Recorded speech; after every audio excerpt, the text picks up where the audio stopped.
Typical story of a man ज्याला एक चांगली नोकरी मिळाली आणि एका मोठ्या शहरात राहतो. ह्या व्यक्तीला मजबूत पगार आहे, 30% इन्कम टॅक्स ब्रॅकेट आहे. याचा अर्थ 30% of the time of the year he is working for the government. म्हणजे 12-36 3.5 महिने ही व्यक्ती गव्हर्नमेंटसाठी काम करते टू पे दी टॅक्स.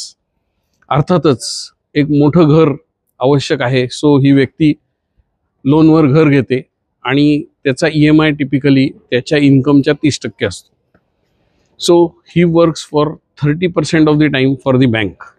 घराचे हप्ते EMI भरण्यासाठी ही व्यक्ती काम करते 12-36 म्हणजे 3.5 महिने. 3.5 महिने गव्हर्नमेंटला दिले, 3.5 महिने बँकेला दिले, म्हणजे 7 महिने आयुष्यातले गेले.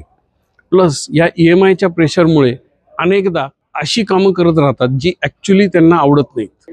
त्यामुळे कधी कधी कॉम्प्रोमाइज लाईफ जगण्याची वेळ येते. पण EMI तर भरायचा आहे म्हणून ही गोष्ट सहन करावी लागते.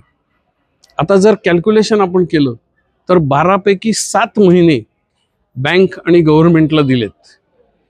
ही गोष्ट योग्य आहे का मला माहीत नाही, अयोग्य आहे का ते पण मला माहीत नाही. पण तुम्ही जर या कुठल्या तरी कॅटेगरीत असाल तर आरशासमोर उभं राहून स्वतःला विचारा की तुमचा जन्म कशासाठी झालाय, स्वतःसाठी काम करण्यासाठी की बँक आणि गव्हर्नमेंट यांच्यासाठी काम करण्यासाठी. बी ऑनेस्ट, स्वतःला ऑनेस्टली उत्तर द्या, कारण आयुष्य तुमचं आहे. या रीलमधनं जर काही शिकायला मिळालं असेल तर मला लाईक द्या आणि तुमच्या कुठल्या तरी मित्राशी हा रील शेअर करा जो EMIच्या प्रेशर खाली काम करतोय.